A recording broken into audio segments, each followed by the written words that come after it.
warahmatullahi wabarakatuh. Salam sejahtera untuk kita semua. Om Swastiastu, Namo Buddhaya, salam kebajikan rahayu.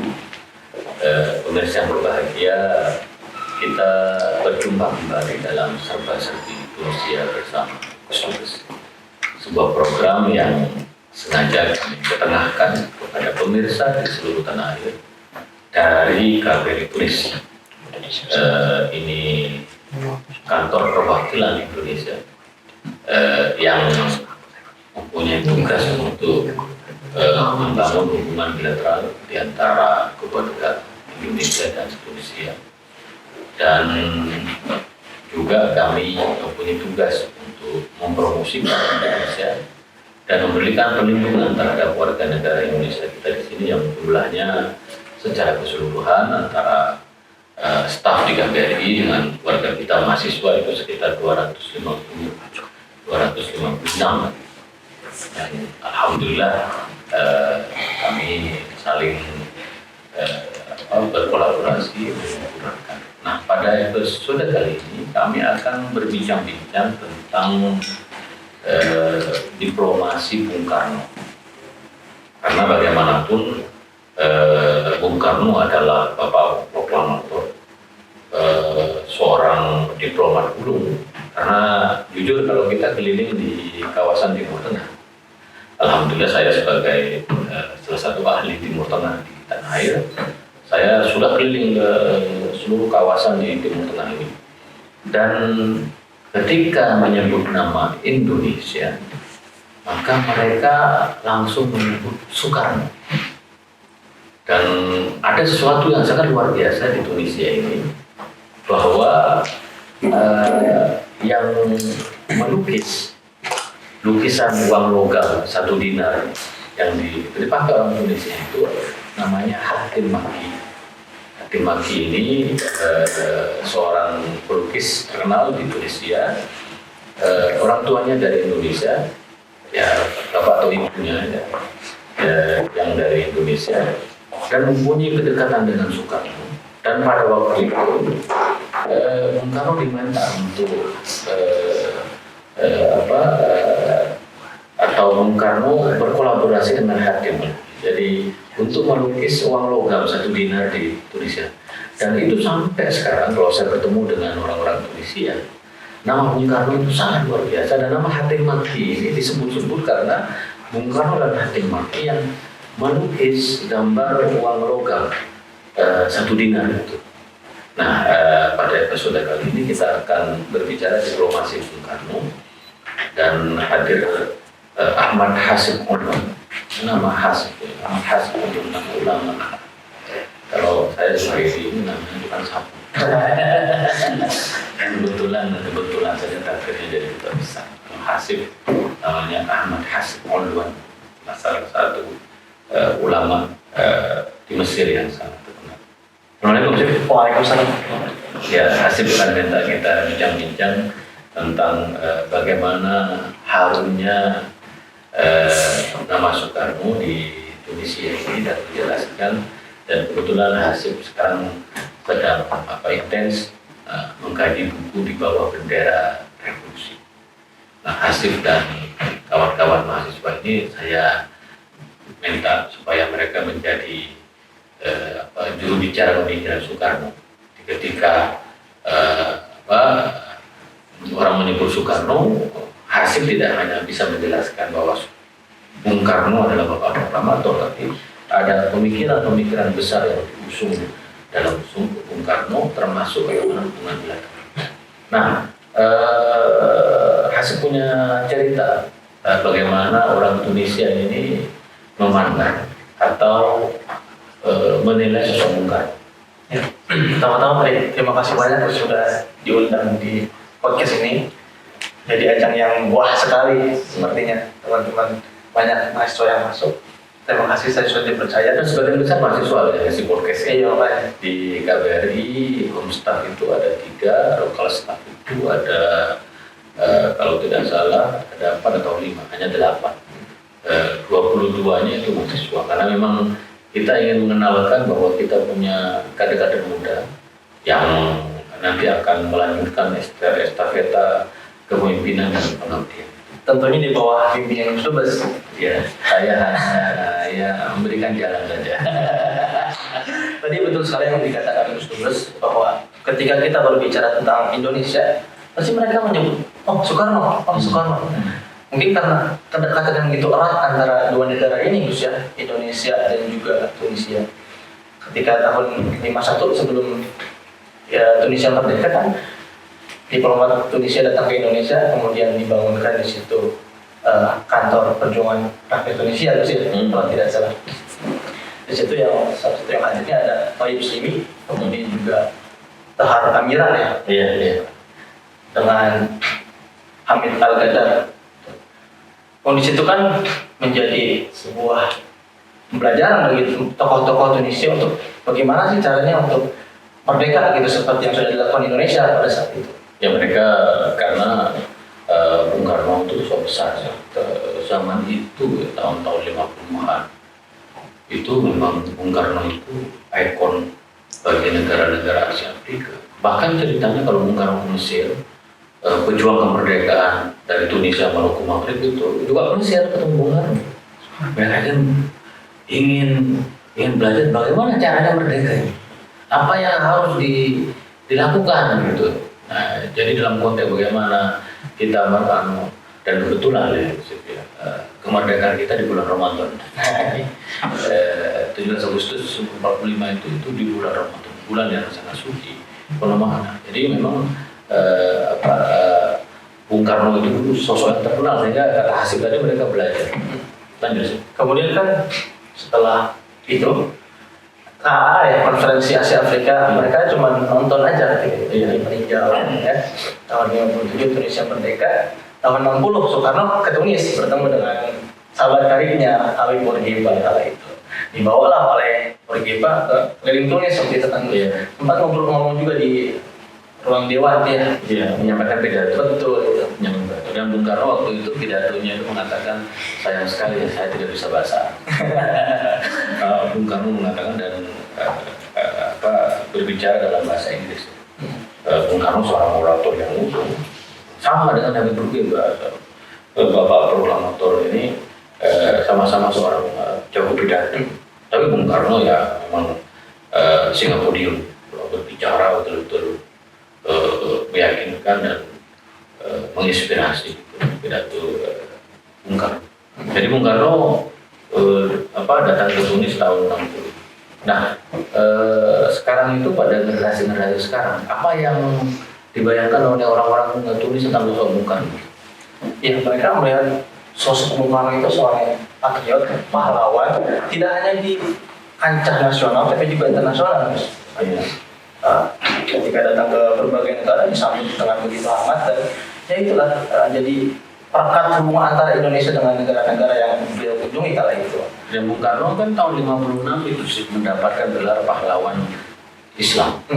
Jadi itu penghargaan yang dari negara Islam ya, karena menginspirasi. Tidak hanya menginspirasi, Bung Karno ikut berjuang bagi kemerdekaan negara-negara Islam termasuk Tunisia. Maka saya selalu mengatakan kepada orang-orang Tunis, Indonesia hiya awwalu daulatin ta'tarifu di Tunis qabla istiqlal. Saya selalu bicara seperti itu, bahwa Indonesia itu adalah negara pertama yang mengakui Tunis sebelum merdeka. Memang dalam sejarah mereka, negara yang pertama kali mengakui kemerdekaan Tunisia adalah Amerika. Dicatat dalam sejarah mereka. Tetapi saya mengatakan bahwa negara yang mengakui Tunis sebelum merdeka itu Indonesia, dan mereka baru tahu. Dan saya ketika sampaikan kepada tokoh-tokoh di sini, benar itu, bahwa sejak tahun 50-an kita itu sudah sangat dikenal sekali, bahkan kita bisa melihat, Hasib bisa jelaskan bagaimana foto-foto kedekatan Bung Karno dengan Habib Bourguiba itu. Bagaimana Hasib melihat foto-foto itu? Setelah Gus Dur datang ya pemirsa, KBRI ini dirombak sebegitu indahnya, dibuat segitu ciamiknya dengan banyak foto-foto Soekarno dengan Habib Bourguiba, kemudian foto-foto Bung Karno ketika lawatannya di Tunisia. Mungkin foto itu cocok kalau kita buat patung patung di Jalan Habib Bourguiba ya. untuk lebih melengkapkan diplomasi Soekarno-nya. Iya. Kemudian juga setelah itu mungkin kita bisa angkat diskursus tentang pemikiran-pemikiran Bung Karno, bagaimana Bung Karno menjadi pererat, yang jadi mempererat Hubungan antara pemikiran-pemikiran kala itu sebelum kemerdekaan, yang lebih agar Pancasila ini juga bisa hidup di Indonesia. Sebenarnya menarik. Jadi rencana saya itu 3. Pertama, saya sudah berbicara dengan wali kota Tunis untuk membuat jalan Soekarno di sini, karena di sini ada jalan Nelson Mandela, ada jalan Mahatma Gandhi, ada jalan Lenin, tapi tidak ada jalan Soekarno di kota Tunis ini. Maka saya sudah berbicara dengan Madam Suara Abdurrahim untuk dibuatkan jalan Soekarno. Itu langkah pertama. Langkah kedua, saya ingin membuat patung Soekarno. Bayangan saya kalau tidak di Koiruan, karena Bung Karno sangat cinta Koiruan. Koiruan itu selalu ditulis oleh Bung Karno sebagai salah satu peradaban Islam yang terkemuka. Bayangan saya kalau bikin patung Bung Karno di depan Koiruan itu menarik sekali, karena Koiruan masih banyak dikunjungi. Kalau memang bisa ya di Tunis. Nah, kalau Jalan Soekarno maunya saya di KBRI Tunis ini kita menyebutnya Jalan Soekarno, biar itu monumental, ya kan? Disebut jalan Soekarno. Atau di Wisma itu disebut dengan Jalan Soekarno, karena itu jalan belum terkenal di Wisma itu, di Lah itu. Saya ingin antara ini dengan di Wisma supaya itu menjadi kebanggaan sebuah kita. Nah, Jalan Soekarno, patung Soekarno, lalu kemudian ada mimpi saya film Soekarno. Jadi saya akan bikin film Soekarno. Kebetulan saya sendiri yang menulis naskahnya. Saya kan penulis, jadi saya bisa film Soekarno ini tujuannya film Soekarno, kedekatan Soekarno atau diplomasi Bung Karno. Bagaimana Bung Karno dulu mengharumkan nama Indonesia di kawasan Timur Tengah. Saya kemudian ingin membuat film Soekarno di Timur Tengah, tapi dengan background Soekarno dengan Burkina itu. Lalu kemudian nanti bagaimana milenial, bagaimana Hasim dan kawan-kawan di sini membangun berdiplomasi dengan warga Indonesia. Nah, kalau Hasim melihat foto-foto Soekarno dengan Bung Karno dengan Habib Burkina itu kan foto itu berbicara. Saya sendiri ketika orang-orang Tunis datang ke sini melihat foto-foto yang mungkin ada di KBRI ini, foto-foto yang dulu disimpan saja. Foto-foto dulu yang disimpan, yang enggak pernah. Ada orang Tunis kemudian, ini pendiri bangsa kita ini dekat sekali. Dan maka saya ketika minggu pertama datang ke KBRI Tunis, saya merintahkan supaya kita datang ke Arsip Nasional, melacak bagaimana media Tunisia mengcover, memberitakan kunjungan Bung Karno. Luar biasa. Dan itu akan menjadi. Nah, bagaimana Hasim melihat foto-foto ini? Apa Hasim sebagai generasi milenial, Hasim apa kesannya melihat foto-foto ini? Ya, ketika kita melihat foto-foto kedekatan Soekarno dengan Habib Bourguiba gitu, sebenarnya itu pecutan untuk kita gitu. Kita juga sebenarnya bisa membangun diplomasi itu, kemudian kita bisa memberikan keharmonisan antara hubungan Indonesia dan juga Tunisia. Ditambah lagi ketika kita berbicara tentang Islam, Soekarno juga sosok yang agamis gitu kan. Iya. Jadi kita nggak malu ketika berbicara Soekarno, berbicara tentang Islam gitu. Saya kira Soekarno seorang Qasidi juga. Iya. Kami setelah Ibn Ashur kan meninggal tahun 73. Kayaknya ketemu juga terus di Indonesia itu. Kayaknya. Tugas Hasim nanti itu baca. Itu karena waktu itu kan tahun-tahun kunjungan itu Bung Karno bertemu banyak tokoh. Saya kira memang ada sedikit perbincangan karena ada banyak pikiran-pikiran besar itu. Nah, ketika kita kaji juga Gus dengan teman-teman ya, kita mengkaji bendera di bawah bendera revolusi. Ya, karena kita belajar agama, ketika kita analisa pandangan-pandangan beliau tentang Islam juga memang bergaya ngakosit sekali gitu. Iya. Gitu. Jadi berbobot juga. Iya, Bung Karno, saya banyak orang tidak tahu. Salah satu basis dari pemikiran Bung Karno itu pemikiran Islam. Bagaimana keyakinan Bung Karno kepada Allah, bahwa Allah, maka di dalam pembukaan konstitusi atas berkat rahmat Allah. Ketua mengatakan kepada kita, ini Indonesia merdeka, Indonesia ada negara yang dengan segala keragaman dan macam-macam. Kata ini Indonesia ini berkat Allah. Maka tak berkat Allah, bangsa harus selalu ingat kepada Allah, bersyukur kepada Allah, mengucapkan terima kasih kepada Allah. Bahkan Bung Karno mengatakan ini, saya selalu berbicara dengan Allah. Artinya selalu berdoa kepada Allah supaya menemukan rahmat-Nya. Lu mungkin Hasim juga nanti cerita setelah baca di bawah bendera revolusi, Bung Karno mengatakan saya sangat mencintai Rasulullah. Rasulullah itu adalah inspirasi saya untuk memerdekakan Indonesia, untuk membangun Indonesia. Bagaimana Rasulullah dengan keyakinannya, dengan spiritnya itu membawa panji-panji Islam. Itu yang betul-betul menginspirasi. Nah, sekarang saya berharap Hasim dan kawan-kawan menjadi juru bicara Bung Karno. Saya pasti akan jadi juru bicara. Saya bukan hanya juru bicara, saya pakai kopiah terus. Ribut lah, kenapa Gus Dur pakai kopiah? Saya supaya ada nostalgia Soekarno.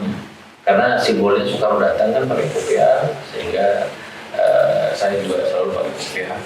Bahkan kalau saya pidato di banyak forum di Indonesia, mereka mengatakan Soekarno muda, gayanya, tangannya, heroismenya. Memang saya banyak belajar membaca karya Bung Karno. Nah, Hasim setelah membaca di bawah buku bendera revolusi, apa kesan-kesan terutama Pancasila 1 Juni. Hasim sudah membaca pidato Pancasila 1 Juni 45. Apa kesan-kesan?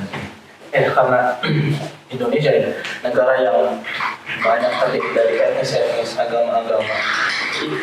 Kita tidak bisa hanya mengajukan satu agama, atau kita tidak bisa mengajukan satu etnis. Kita harus punya ideologi yang memang mempersatukan semua. Nah, dari Pancasila ini kan kita bisa lihat bahwasanya ide Soekarno ini memang untuk persatuan warga Indonesia, bangsa Indonesia kala itu. Nah, saya harap teman-teman juga yang mengkaji di bawah bendera revolusi bisa menjadi Soekarno muda, di samping dari di bawah bimbingan Gus Dur pastinya gitu kan. Kita juga bisa berharap dari Indonesia ini, dari teman-teman yang belajar Soekarno ini bisa menjadi patriot-patriot muda di Indonesia. Iya, terutama di Pancasila 1 Juni itu kan pandangan Soekarno, satu untuk semua, semua untuk satu, semua untuk semua. Itu kalau bahasa Bung Karno itu memang mempersatukan. Bahkan saya masih ingat pidato Bung Karno di parlemen atau pidato Bung Karno ketika berjumpa dengan Tiba itu. Bung Karno mengatakan bahwa kita ini negara-negara Asia Afrika itu harus bersatu. Karena kalau kita bersatu, kita akan mampu melawan penjajah kolonialisme. Nah, Bung Karno juga sama dalam Pancasila itu kan pikirannya cuma satu, bahwa kita ini semua bersatu Indonesia. Kalau kita bersatu, kita akan bisa melawan pihak-pihak yang ingin melemahkan kita. Nah, setelah teman-teman dan pemirsa ini Hasim dan kawan-kawan rutin sekali mengkaji kitab buku karya Bung Karno Karya Besar di bawah bendera revolusi. Sebelum nanti kita akan terjemahkan juga ke dalam bahasa Arab untuk mengenalkan. Nah, teman-teman sendiri apalagi kesan-kesannya ketika membaca buku di bawah bendera revolusi? Ya, kita hanya melihat kan sebelum kita baca, kita hanya melihat Soekarno itu bapak proklamator gitu kan. Yeah. Yang memproklamasikan kemerdekaan Indonesia. Dan teman-teman hafal itu. Nah, apakah bapak proklamator? Gitu, ya. Dan teman-teman belum membaca pemikiran Bung Karno. Nah, ternyata kita juga baru tahu kalau Soekarno itu sudah merancang Pancasila sebagai ideologi bangsa itu sejak muda. Iya. Di halaman-halaman awal kan Soekarno Muda menulis di seluruh Indonesia Muda terus ya. Yeah. Di situ tertulis tanggal 1926. Wah, berarti ini masih 25 tahun. Yeah. Saya masih muda, ngapain aja gitu. Itu juga jadi masukan tamparan untuk kita sendiri. Kita bisa apa untuk Indonesia? Masa cuma bisa ngopi doang kan sih. Kita juga harus memberikan sumbangsi lah untuk negara kita. Iya, memang kan Bung Karno itu ya pembaca. Bung Karno kan di penjara ya, yang di Sumatera, di mana-mana, di Bandung di penjara. Tapi ketika Bung Karno di penjara, Bung Karno membaca dan juga Bung Karno menulis. Itu hebatnya. Nah, sehingga alhamdulillah ya saya, Hasib dan kawan-kawan sekarang bisa membaca karya-karya Bung Karno itu, terutama apa yang disebut dengan Bung Karno mengatakan api Islam, membawa bahasanya Hasib konstitusi syariah. Saya lagi nyari terjemahan Arabnya. Kalau Narul Islam nggak cocok. Ya, itu sebenarnya Nurul Islam, ya. Cahaya Islam, karena bahasa Arabnya api Islam. Kalau api ya Narul, kalau Narul kan neraka. Jadi bisa Nurul Islam atau Ruhul Islam, api Islam Bung Karno kan itu konstitusi syariah. Nah, setelah Hasib dan kawan-kawan membaca pikiran-pikiran Bung Karno, apa rencana-rencana yang akan dilakukan oleh Hasib bersama teman-teman supaya lebih mampu menyebarluaskan pikiran-pikiran Bung Karno, dan tentu pada akhirnya lebih, karena saya jujur kalau ketemu dengan orang Tunis, apa yang membuat Indonesia itu bisa fokus seperti sekarang ya karena kita punya para pendiri bangsa. Banyak punya Bung Karno, punya Bung Hatta, punya Ahmad Dahlan, punya Dr. Said Musari, punya para pahlawan-pahlawan berjuang bangsa yang sudah berjasa. Ya kita tinggal melanjutkan aja. Nah, Hasib dengan kawan-kawan ini apa rencana-rencana besar untuk setelah mengkaji buku di bawah bendera revolusi itu. Nah, kita kan hanya teman-teman biasa ngopi-ngopi gitu Gus ya. Kita membaca, mengkaji, pengen saya itu dan pengen teman-teman juga kita membuat komunitas yang lebih serius gitu. Agar nanti kita bisa membuka diskusi kedua negara ini di sini, tentunya di Indonesia. Jadi kita bisa mendapatkan banyak ilmu dari Soekarno itu, kemudian kita juga bisa mensiarkan pemikiran-pemikiran Bung Karno di sini di Indonesia. Ketika kita sudah mempunyai komunitas yang kuat yang besar, kan kita juga bisa mengajak atau mengundang teman-teman dari komunitas di Indonesia untuk berdiskusi hubungan kedua bangsa, hubungan antara Soekarno dan Habibur Rahman. Iya, memang juga penting untuk sekali lagi ya kita belajar dari Habibur Rahman. Indonesia belajar dari Soekarno. Maka teman-teman juga mulai nanti menulis pikiran Soekarno dalam bahasa Arab. Hasib dan kawan-kawan sudah mulai fasih karena secara intens mengkaji pemikiran Soekarno. Maka saya yakin ya, ketika saya menjelaskan Soekarno di banyak forum di Indonesia ini, nostalgia masa lalu muncul. Terutama kita di KBRI punya slogan Indonesia Tunis Suhab, Indonesia Tunis Sahabat. Diplomasi Indonesia itu diplomasi sahabat. Diplomasi Bung Karno itu memang diplomasi persahabatan. Kita tidak punya musuh. Ketika kita datang ke sebuah negara di Indonesia, tugas kita adalah bersama-sama membantu. Ya, apa yang bisa Indonesia sumbangkan bagi Indonesia, bagi dunia. Sebaliknya kita juga terbuka. Maka kita ekspor ke Indonesia, ada furniture, ada CPU, ada tekstil, ada lokomotif, nanti juga kopi kita akan naik, kita rencana ada beras, tapi kita mendorong impor kurma dan minyak zaitun dan rajungan dari Tunis. Kita juga mendorong mengimpor dari Tunisia, bahkan impor kurma itu di Tunisia sekarang masih 5.000 ton per tahun. Kita mau membantu mereka supaya bisa 10 sampai 20.000 ton. Mereka sangat senang sekali, dan bukti dari hubungan Bung Karno dan Republik ini, para pelaku-pelaku usaha baik importer Indonesia atau eksporter Indonesia, mereka mengatakan kami berbisnis sejak tahun 70-an. Setelah Bung Karno tahun 60 datang, kami hampir tidak punya masalah dengan Indonesia. Dan alhamdulillah saya berharap Hasib dan kawan-kawan juga menjadi juru bicara Indonesia di sini, mengenalkan Indonesia, karena semakin banyak orang yang mengenalkan Indonesia itu semakin baik. Nah, itu mungkin ini Gus ya, nilai-nilai yang Bung Karno tanam di diplomasi Indonesia dengan negara-negara lain. Nah, tetapi sayangnya Gus, di generasi-generasi Z ini di Indonesia, nama Soekarno itu tidak kurang digaungkan lagi. Mungkin bisa kita gaungkan lagi bahwa Indonesia dan Tunisia itu punya sejarah panjang yang hebat antara dua pahlawan kita. Iya, memang saya punya program karena di sini sudah banyak foto-foto Bung Karno dengan Hudayfa. Nanti juga ada filmnya kan. Lalu saya akan undang generasi Z dari nanti Hasib yang dari dulu saya sudah generasi mau selesai. Jadi nanti anak-anak muda selalu berdialog di sini, ada latihan tari bareng, lalu kemudian main angklung, lalu kemudian nonton film bareng di sini. Kita sediain makanan. Jadi KBRI di Ruang Nusantara ini dalam beberapa bulan yang akan datang kita akan mengundang milenial ke sini, mengenalkan Soekarno, dan kita juga mereka mengenalkan Habibie. Karena kata Bung Karno, anak muda itu adalah masa depan bangsa. Jadi hasil dan kawan-kawan yang akan melanjutkan. Terima kasih sebenarnya, terima kasih banyak sudah hadir dan terus mengkaji di bawah bendera revolusi yang pernah lelah. Ingat pesan Bung Karno, tidak ada perjuangan yang sia-sia. Dan saya meyakini betul dan itu benar. Apa yang kita perjuangkan itu tidak akan pernah sia-sia. Mama ya'mal mithqala dzarratin khairan yara.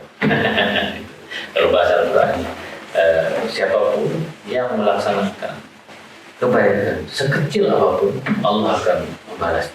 Tidak ada perjuangan sia-sia. Itulah kira-kira pemirsa, tanpa terasa kita berbincang-bincang seru sekali tentang diplomasi Bung Karno. Kita akan lanjutkan esok hari, kurang lebihnya mohon maaf. Assalamualaikum warahmatullahi wabarakatuh.